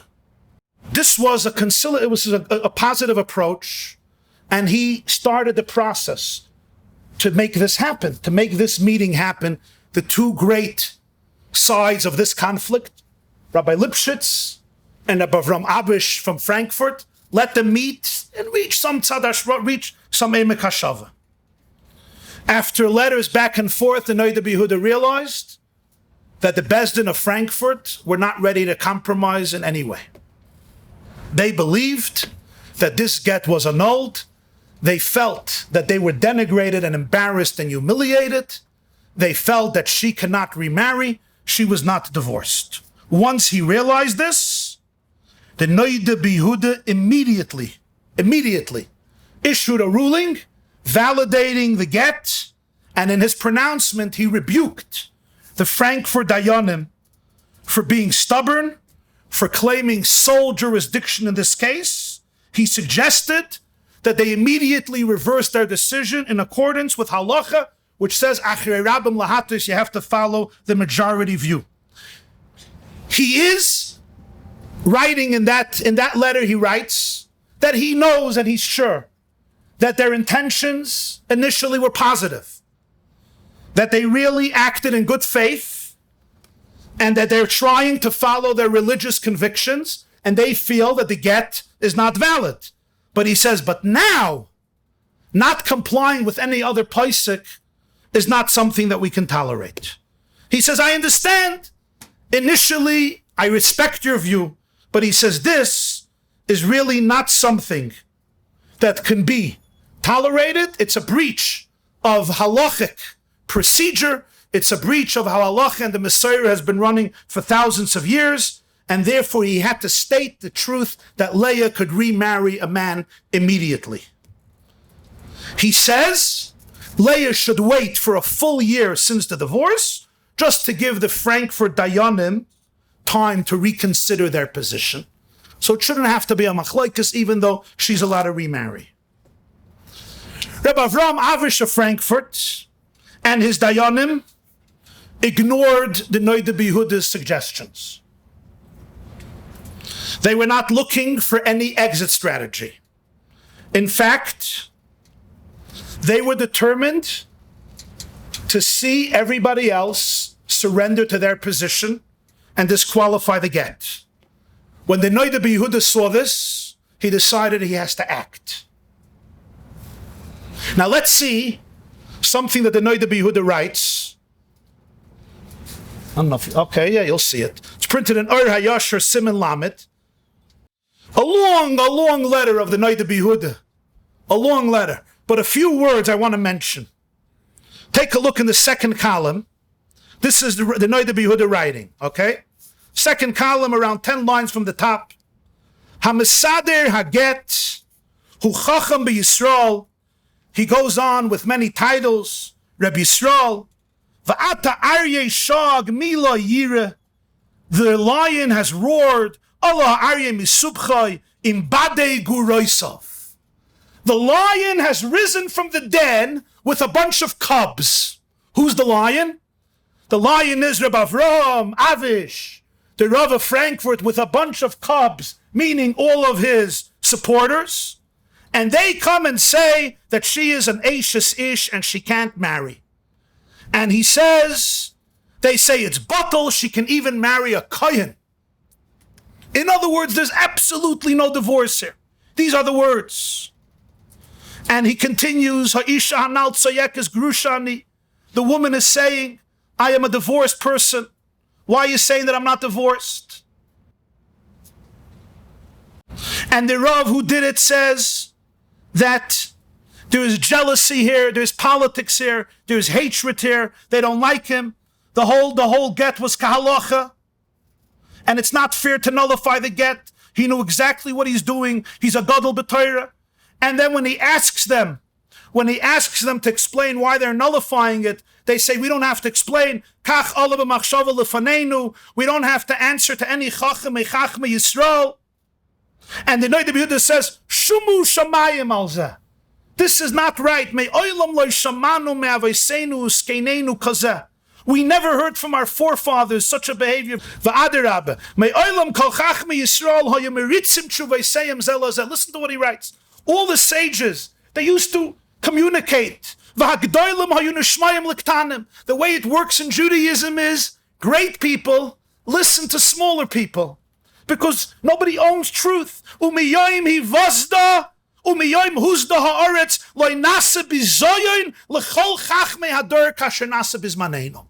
Strong words of the Noida B'Yehuda. From the day the earth was formed, the sages of the generation were not humiliated as they're being humiliated now through the judges of Frankfurt who came out with this declaration that all the sages of the generation don't have a right to speak. It's as though we are all their little disciples and we're not allowed to say anything in front of our Rebbe. even if it's true that they are our sole teachers, we are all their Talmidim. Haladei shlokish Talmidish Shel Rabbi Yochanan haya, v'nechlek alav b'har b'mekaymes, v'lohikved Rabbi Yochanan alav me'olam, v'kachu darka shel Torah, ze makshav ze mefadik v'ni aso atzum ka'chodesh v'amazger, v'gam bozeto, v'chachodesh v'amazger gozru, sheyu nechroshim, elam etech taimei Torah she'amru, memele lo hayidei Hashem adam lo hashiv, k'lo yinichu davel is gade boy, v'af ani batuach b'chach mikil kadisha, frank for the mind, shem yirtzel afar some time when ukum bevade kabir motza yadam atruli bemes kol chach mader ba'atzmam yasin miyad lapevi kacharoshim negdam. Avol shehem ba'atzmam yigzroi ma koch me'achader v'liskader tzara b'fneihem. Unacceptable. Listen to what he's saying here. He's saying, even if we were their students, take a look at Rabbi Yochanan Rish Lakish Bab Metzia Daf Peidalet. Rish Lakish was a student. Rabbi Yochanan brought him to Torah, married him off to his sister. But whenever he had a question, he would answer, he would question, he would refute, and Rabbi Yochanan cherished it. When Rish Lakish died, Rabbi Yochanan couldn't handle it. Because truth is looking for truth. And therefore, if it's challenged, you're not interested in winning a debate. You're trying to find out the truth. Whoever heard of such a thing? That you're not welcoming other opinions by sharing your views so we can understand them and question them. And maybe we'll figure out that you're right. And here he says, they turn themselves into HaChoresh v'Hamazger. What's HaChoresh v'Hamazger? Nebuchadnezzar exiled. HaChoresh v'Hamazger, Chazal say, these were the greatest Talmidei Chachamim of Yerushalayim, that when they opened their mouths, everybody became deaf and mute because of their genius. So he says, they turned themselves into these people that when they open their mouth, everybody has to become deaf and mute and nobody's allowed to have an opinion. And then he adds, maybe it's true. Maybe the Beis Din of Frankfurt is really right. But you know what? The reason people were deaf and mute when they heard HaChoresh v'Hamazger is because they heard the profundity of their arguments, and it made everybody be quiet. But you're not even telling us your arguments. He says, maybe if you tell us the reason, we will all become deaf and mute. Maybe. But do it. Don't tell us you're not allowed to hear the reasons. It's beyond you. That's arrogance. That's hubris. That's not how MS works. That's how manipulation works. I'm big. I'm authoritative. I'm brilliant. Trust me. That's not how truth works. That's how manipulation works. That's not how Torah works. That's not how Halacha works. These are the fiery words of the Noda B'Yehuda. In other words, look at the respect in his words. I'm not saying you're wrong. Maybe you guys are right. Maybe we have to concede. But there's a process how truth is established. And it could never be hijacked. It could never be abducted, even by geniuses, even by Talmidei Chachamim, even by the great Dayanim and the great Batei Dinim. Torah is Torah's emes. And emes means everybody can tune into the conversation if they have the knowledge, if they have the dedication to Torah, the dedication to Halacha, dedication to Yerushalayim, the expertise, etc., and you listen to everybody, even if you disagree at the end. This tshuva goes on and on. You could see the tone of the Noda B'Yehuda's voice. Nonetheless, they ignore it. The Noda B'Yehuda feels that it's his responsibility to act decisively. And here there's a moment where you could see the power of leadership. 1 year after the event, 1 year after the dispute erupted. Now imagine there was no WhatsApp at the time. This is 1766. Imagine if this was WhatsApp. Ribono Shel Olam. Every letter took months. So now I'm describing it fast. So everything is a little different. But the impact in a way is more powerful. Because today, by the time you finish reading one WhatsApp, the second already came with new news, new drama, right? There's already a new Apikoros in town. So we're good. But then you got a letter, you opened it, you sat with it. I mean, we still remember 30 years ago when we got a letter in camp. How many times we read the letter? How many times did you read your mother's letter in camp? 30, 40, 60, you put it back in the envelope, you took it out, right? It was the attachment that kids were holding on to. A year after the initial event, the Noda B'Yehuda brings together the entire Prague community into the main Shul of Prague. Everybody is there. He gives a public address. The Noda B'Yehuda was an orator. He was a great communicator. And in this extraordinary public address, and it's a rousing drasha. It's not done monotone. It's not done low-key. It's not done under the radar. It's a rousing speech that the Noda B'Yehuda gives. He announces that he is offering to be the Masada Kiddushin for Leah Ganshausen's second wedding. He, Rabbi Cheskelanda, who would soon become one of the greatest poskim, is not just saying the get is mutter. He will marry her off. This he's saying in the presence of the whole community. He's not just writing it. He's not sending a message. He also launches criticism on the judges of Frankfurt. He says that what happened was pride colored their judgment. Hashoichad ya'aver einei chachamim v'salev divrei tzadikim. Chachamim tzadikim? Come on. They're not chachamim. They're not tzadikim. Yeah. There's different forms of bribery. There's bribery of money. There's bribery of other types of bribery. Sometimes spiritual forms of bribery. Sometimes I feel I have a position, and if I back down, maybe the honor of Torah will be diminished. It's also bribery. Right? Somebody was becoming a Rav in a city. They asked the Chaim what to do. He said, don't take bribery from the community. He said, the Chaim suspects me of bribery? He says, no, what I mean by bribery is, tell them that they're not allowed to wait for you to start Chazoras Hashatz till you finish my Esrei. Because that's the bribery that every community gives a Rav, and he's not objective. Everybody, the Chazan is looking. Geendik, finished. Huh? He's not getting $1 million from it. But you respect me, you honor me, yeah? You brought me a chair, Oisa Shalom. That's the bribery. They shouldn't wait for you, Oisa Shalom. If the Rogatchover had gone, he would finish Esrei first. So it wasn't a problem with him. The Gabbai told him, Rebbe, it's a pasnisht. Everybody davens long. And you finish Esrei like this. The Rogatchover was saying, what should I do? He says, I do things fast. I think fast. I speak fast. I finish Esrei fast. He says, Rebbe, after Yiyul erupts and before Oisa Shalom, think through Masechta Baba Basra.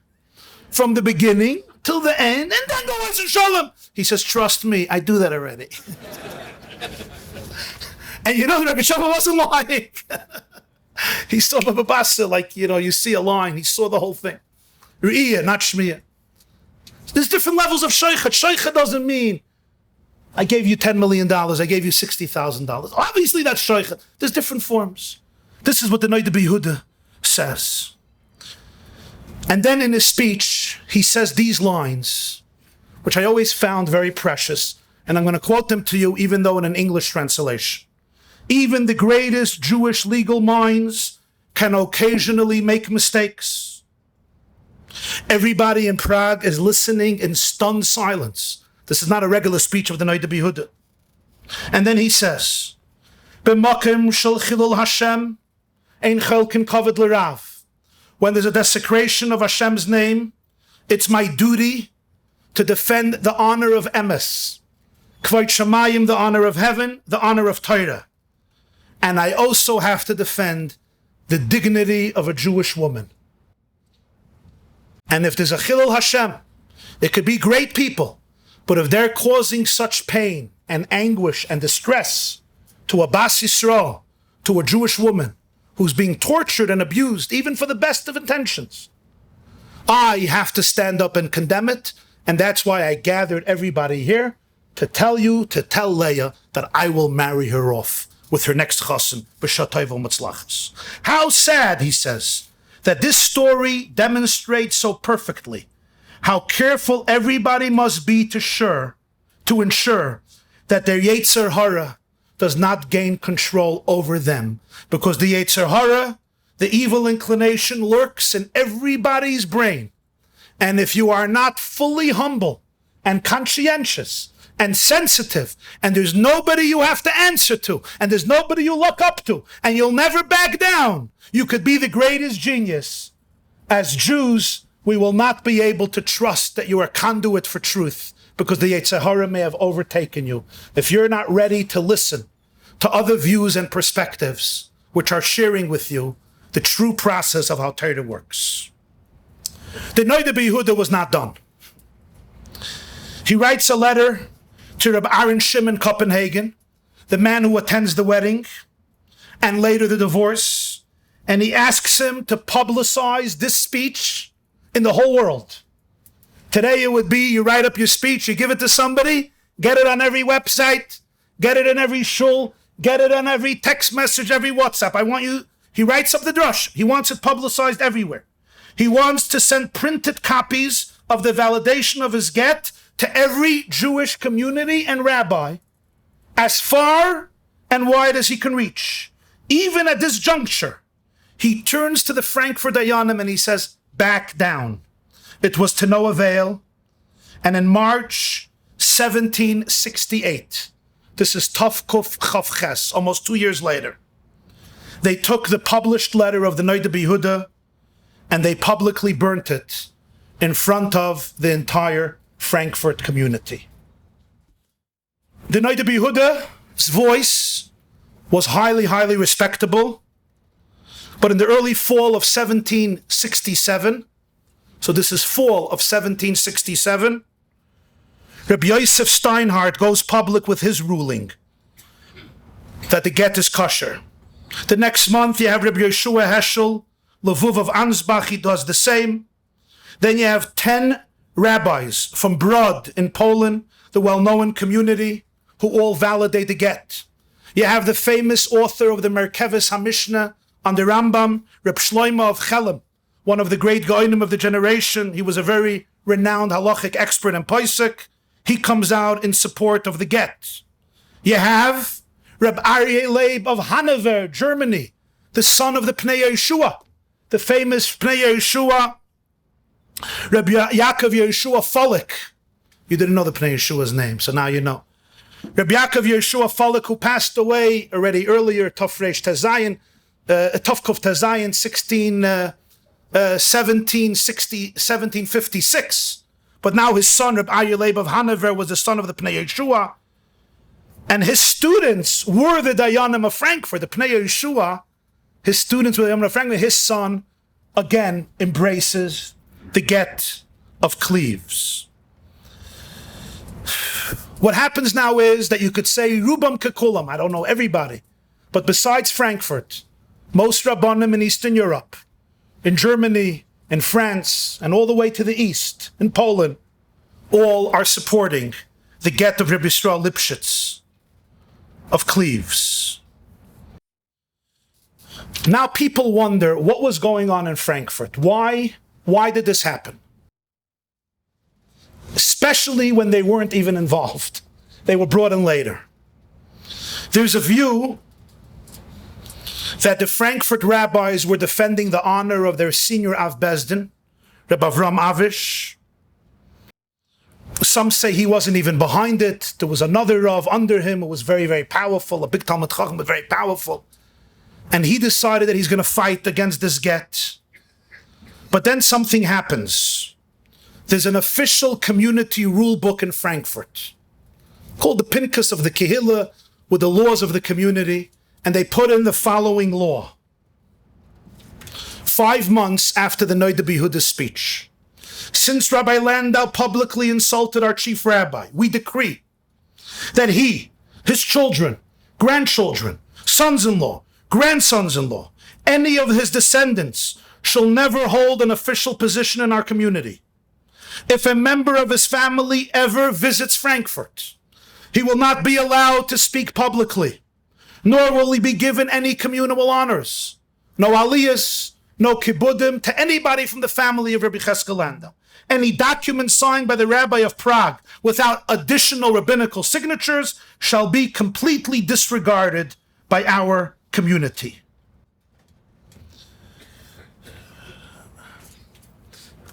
And this is how it continues. Frankfurt will not back down. There's more Rabbanim that support it. You have the Rav of Berlin, Dasa, the Carbon HaEda. He wrote a sefer Carbon HaEda, Shari Carbon HaYerushalmi, Reb David Frankel. Berlin, Germany, he backs the get. It didn't help. Frankfurt now would not allow anybody connected to the Noda B'Yehuda to serve in the community. And then they added that anybody who supported the get will never be allowed to be a Rav in this most respectable Frankfurt community. Rabbi Avram Abish died the day after Yom Kippur, 1768, which means a pretty short time after this whole story happened. His death was sudden. His death shocked the entire Frankfurt community. The belief was that his death happened suddenly due to the anguish that was caused as a result of this controversy of the get. And therefore, at his levaya, they announced that no rabbi who opposed him in this case will ever be allowed to replace him, as they needed a new Rav of Frankfurt. Here is the problem.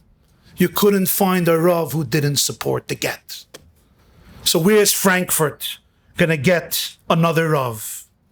Indeed, 4 years, Frankfurt doesn't have a Rav after Rabbi Avram Avish's sudden passing, because everybody opposed his opinion. Who do they hire as their Rav of Frankfurt? In Tovkuf Lamed Beis, 1772, a not uncommon and not expected candidate would become the Rav of Frankfurt, somebody who belongs to the world of Chassidus, one of the greatest students of the Maggid of Mizrich, which most of them weren't connected to Germany, to the Yekishe Yidden. And this is the great Bal Haflah, Reb Pinchas Halevi Horowitz, him and his brother, Reb Shmelka of Niklasburg, and Reb Pinchas Horowitz, who was students at the Vilna Gaon's feet for a while. And then they come to the Maggid of Mizrich. They become some of his greatest disciples, those two brothers. And they were considered from the Gaonim of the generation. In the introduction to the Shulchan Aruch Harav of the Balatanya, the sons of the Balatanya write that it was Reb Pinchas Horowitz and Reb Shmelka who persuaded the young Balatanya that he has the authority and the capability to write the Shulchan Aruch Harav, which he felt incompetent to do. It was their credit that he wrote his Shulchan Aruch. And with the agreement of the Maggid just a year before he passes away, Reb Pinchas Horowitz, known as the Haflah, because of his Sefer and Ksuvas, Haflah is Harav Pinchas Levi Ish Horowitz, the author of Sefer Hamakna Maseches Kedushin, the author of the Panim Yafis on Chumash, which is both a Talmudic and a Kabbalistic and a Hasidic text, all joined in one. He becomes the Rav of Frankfurt. But wait! The Haflah supported the get. He believed that the get of Cleves was kosher. He even wrote a whole tshuva. He was one of the dozens of rabbis who wrote a tshuva supporting the remarrying of Leah, saying that it was completely fine. What happened? What happened?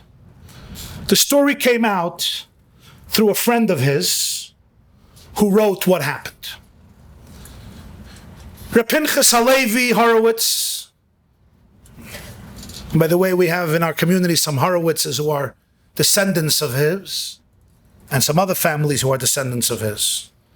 He actually wrote a letter to Rabbi Yisrael Lipschitz in Cleves to express his view that the get is valid. What happens afterwards is he finishes writing the letter. He reaches for the container of sand to scatter some of it on the letter to blot the still damp ink. But instead of picking up the sand container, he mistakenly picks up the ink container. He spills it over the paper, ruining the entire letter that the Baal HaFlah wrote. He feels bad. This wasn't typed on a computer. It's 1767. He put in energy, resources, but this is an important letter. So he takes a new piece of paper and he starts writing the letter a second time. There is a friend there, a Yid, a big Talmud Chacham, his name was Reb Matal Zev, father of the Yeshuas Yaakov, a great man, a friend of his. And he looks at him and he says, Reb Pinchas, it darf sich nicht matriach sein. You don't have to go through the strain of doing it again. I know how precious your time is, how precious your minutes are, how much work you have, how much responsibility you have, how many things you want to accomplish. No Rav in history got so much support like Rabbi Yisrael Lipschitz for what he did. He has so much support, he will be fine without you. You don't have to bother. Don't write the letter a second time. And thus, he did not write the letter a second time. It was this piece of advice that allowed Frankfurt to get a new Rav. And the Rav was, of course, this great Gaon and Hasidic master, the Baal HaFla, the author of the Makna, the great student of the Maggid of Mezrich. But you know that God's sense of humor trumps anything that any human being will imagine, ever. The story has a sequel. And I do have to say, you're going to think I'm making this up just to dramatize this lecture, because people have suspected that this is a fabrication, and I'm certainly not the prophet to validate the truth or refute it. But the story has a sequel, and that is a book that comes out sometime later. Because in all of these letters, we ask the question, what happened to Leah? What happened to Yitzchak? We hear about 2 interviews with Yitzchak in London. What happened to him? What happened to Leah? What happened? What happened was, Leah was what you would call today, the top Beis Yaakov valedictorian. Really, really good girl.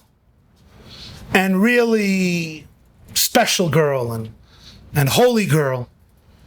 And she decides that she's going to listen to who? To the Frankfurt Besdin. Because that's Leah.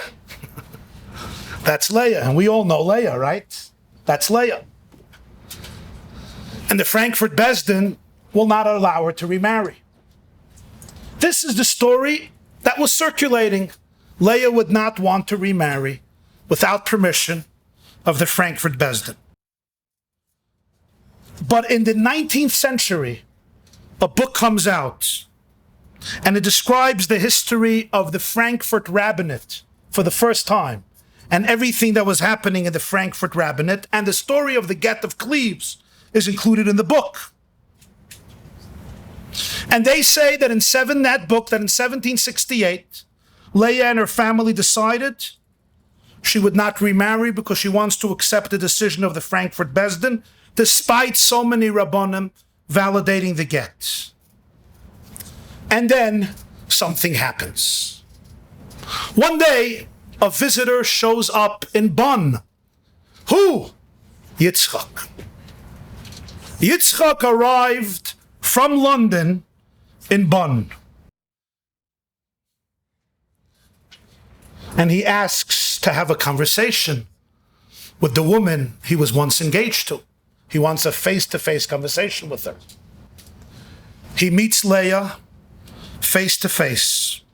And after a long, apparent heart-to-heart talk, they emerge from the room and they both say, we would like to remarry each other a second time.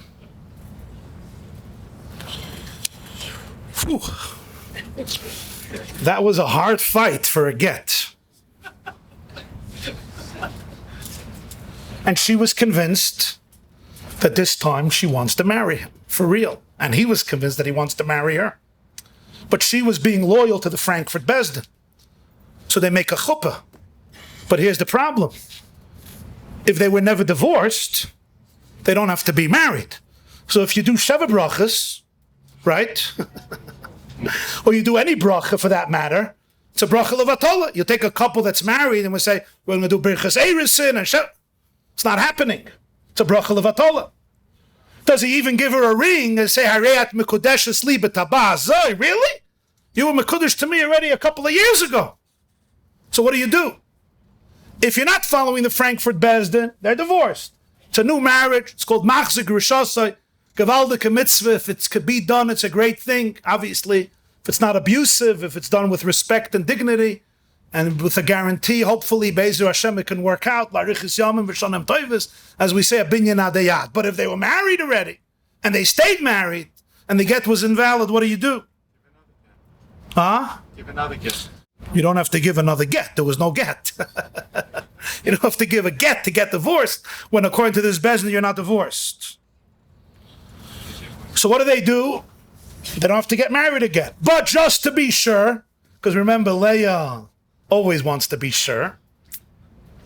So they have a second marriage ceremony in Frankfurt. And the chuppah is presided over by the Frankfurt Rabbinate, during which Yitzchak Rabbinate, during which Yitzchak places a ring on Leah's finger, and he says a nusach. I don't know if it was ever said before, and if it was ever said after, but instead of Hareyat Mekudeshes Li B'Taba Zoi Kedas Moshe V'Yisrael, he says Hareyat Oid Mekudeshes Li B'Taba Zoi Kedas Moshe V'Yisrael. You remain betrothed to me with this ring in accordance with the law of Moshe and Yisrael. Whoever quotes the story says it was never verified. Nobody knows if it's true. The truth is the author of this part of the story was a person named Rabbi Marcus Horowitz. He was the Orthodox chief rabbi of Frankfurt during the latter half of the 19th century. By this time, the Orthodox community in Frankfurt split into two, because there were those who separated completely from the Reform and would have nothing to do with them. The rabbi was the famous Reb Shimshon Rafal Hirsch. But then you had the second rabbi, Rabbi Marcus Horowitz. He claims that the account of events was based on previously unseen source material taken from the archives and the files of the Frankfurt Kehillah that were not available to others, but were available to him now as the chief rabbi of Frankfurt. Suddenly, the controversy erupted again. He publishes a book 100 years later, right? Jews like an argument. Everybody is dead at this point. Divorced, married, they're gone.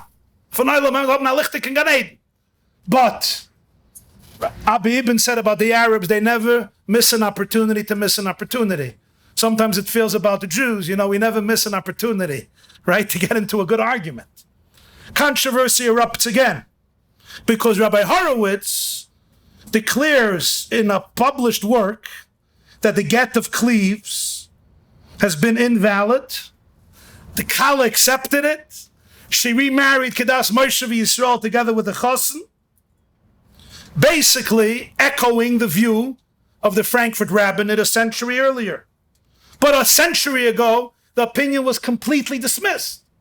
Everybody said it's irrelevant, it's not true, it's against Halacha. He also claimed that he found a manuscript that was authored by the Dayan under Rabbi Avraham Avush, the one who was blamed for the whole controversy. His name was Rabbi Mas, in which he had explained why they remained silent in the face of such opposition. He said there was such a document explaining it. He wrote that they were asked to endorse the view of the original rabbi of Mannheim, who we spoke about earlier, Reb Tevele Hess. He himself saw the behavior of Yitzchak on the Shabbos of Sheva Brachas. He saw how he disappeared. He saw the results of the disappearance on Shabbos. He believed that the get was worthless, and because they heard this directly from him, he wrote it in a letter to Frankfurt, so therefore they were there to confirm his statement. Some people were now afraid that this is going to create a new controversy and have new repercussions for Halacha. And that's why many rabbis a century later condemned this book of Rabbi Horowitz. Many even dismissed it as fiction. And the story was recorded again and again in many different works. Famous Ar Yisrael, Ar Hayashar, later in Kvoidon Shal Rishonim, which deals with the whole story in detail. And in a long introduction, the author, Rabbi Yehuda Lubetsky, the Lithuanian-born Ashkenazic chief rabbi of Paris, in his booklet, his pamphlet called Kaifsum Shal Rishonim, he repeats the view of his predecessors in the late 18th century, in the late 1700s, that the halachic decision as such did not occur in a vacuum, and if a majority of senior rabbis decided it's wrong, it's simply untenable to persist and defend its position, just like somebody would say that halachically you're allowed to eat chicken and milk today, even on Mitzvah Tisha B'Av, even though it's the opinion of Rabbi Yossi Haglili. Or somebody would say that Mashiach is not part of Judaism, even though there was an opinion of Hillel that there'll be a Geula without Mashiach. But today, as the Chaim Sofer says, if you say it, it's Kfira, because there's a system of how Halacha is established, how Messiah is established. And because of that, therefore, they dismissed a lot of this, and some therefore dismissed the end of the tale. And I'm certainly not the individual who can, again, verify it or refute it. So Reb Moshe Feinstein, you remember? Yes. Back in 1929, after a long, long conversation, which also uses this case because it became a watershed conversation in Halacha about how to define sanity, how to define insanity, at the end of the day says that the get that she received from her husband was kosher v'yasher, a completely good get, and she could remarry.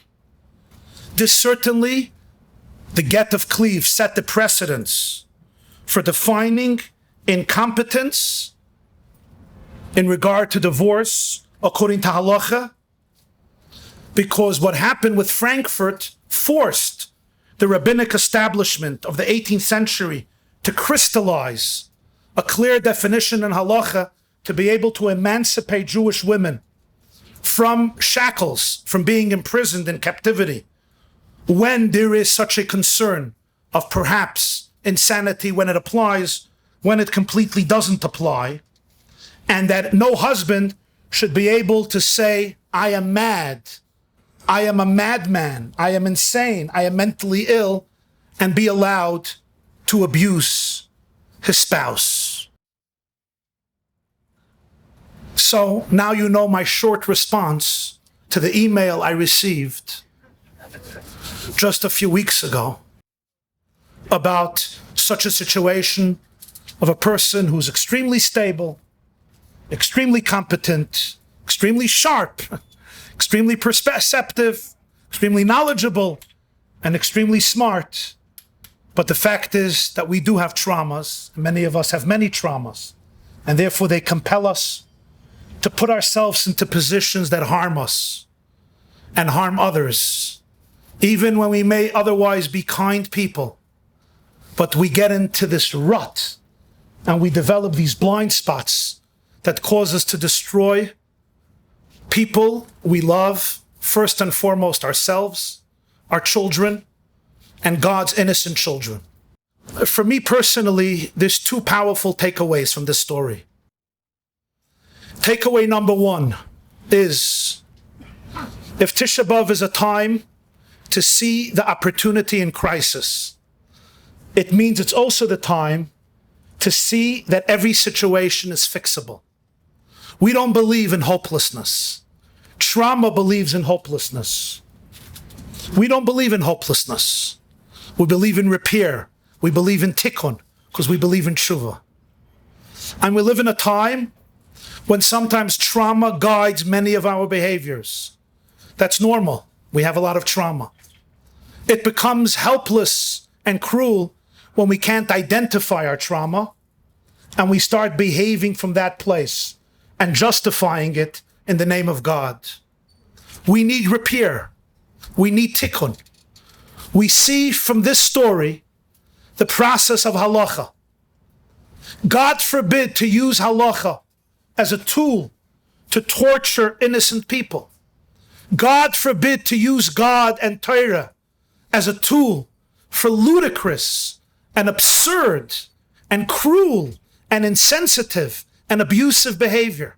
God forbid to cloak ourselves and camouflage ourselves with the masks of halacha, to be able to literally do things that are inappropriate and act cruelly towards other people, never mind towards Jewish women. People could be mistaken. People sometimes mean well. We always give people the benefit of the doubt. But if you're watching cruelty happening, abuse happening in the name of Judaism, being quiet, being silent is not a Jewish option. It's compliance. It's being an accomplice to abuse. Halacha is halacha. Nobody could manipulate halacha. Halacha is real. Halacha is authentic. Halacha in its authentic manifestation is the Dvar Hashem. But halacha is about truth. And if it's about truth, it's always about respect, kindness, compassion, love for God's creatures, for God's children, especially Jewish women. We also learn from here how people can make mistakes, how great people can make mistakes. Not everyone who has an agenda should walk around screaming, everybody made mistakes besides me. But honest people should understand that there's a process of how to verify truth. It doesn't come from any Tom, Dick, and Harry saying, everybody is wrong and I'm right. But it comes from a process of really asking, what does Hashem really want in this situation? What does Torah really say in this situation? And learn the real facts of halacha without bias, without agendas, without ulterior motives, without a tinge of cruelty, without a tinge of bribery, spiritual, physical, emotional, or financial, but with complete humility to try to help people, to try to give them good lives, to stand up to evil, to be obsessed with goodness.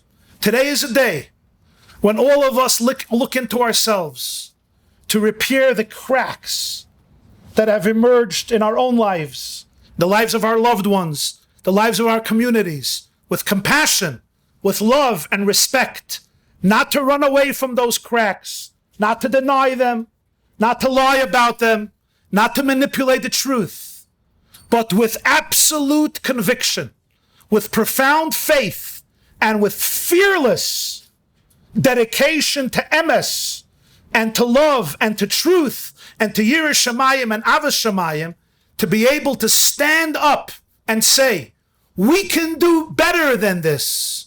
We are the people who are called to be ambassadors of infinity, ambassadors of love, ambassadors of hope, ambassadors of light, ambassadors of healing, ambassadors of authenticity, ambassadors of wisdom, and ambassadors of redemption, to carry the banner of emes, to carry the banner of Avos Hashem, Avos Yisrael, and Avos HaTorah, without fear, without hesitation, without corruption, without politics. People yearn for truth. People crave truth.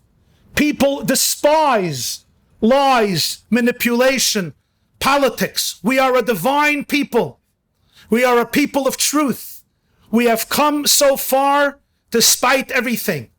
This is a moment and a day where each and every one, in our own way, could repair cracks of falsehood, fear, and insecurity that allow us to surrender to our lower angels and rather stand up to abuse in all forms and in all manifestations, without hubris, without arrogance, without ego, with real humility, with real conviction and passion to give people the benefit of the doubt, but to always not allow evil to blossom and prosper when we see it happening, by turning a cheek or turning a blind eye to what is happening.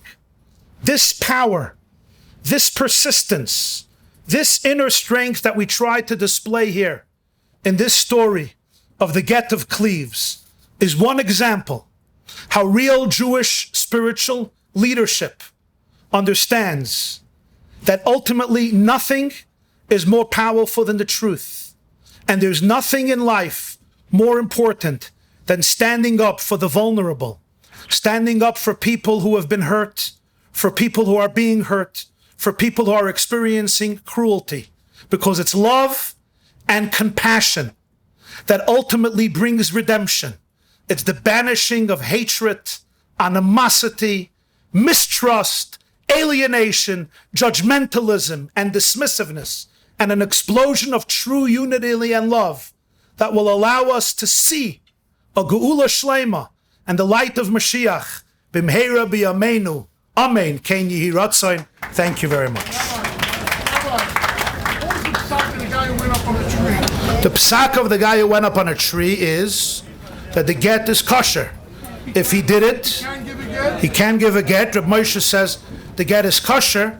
I want to thank all those who wrote essays on this topic, which I used for this presentation, plus especially my friend Rabbi Pinny Dunner from Beverly Hills, who wrote a beautiful essay on this topic, which I used partially for today's shir. Hatzlacha to everybody. Psuris Toivus. We should be Zeicha to Geula Shleima.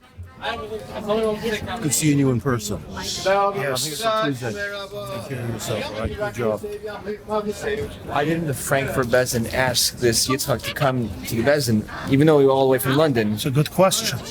That's what Rabbi Yisrael Lipschitz was upset about. It would have saved so many problems. It would have saved the huge... The last part is not true if you're destined to be the next Rav of Frankfurt. If what? If you're destined to be the next Rav of Frankfurt, you have to put a blind eye on the truth and not answer. You mean Pinchas? Flaw.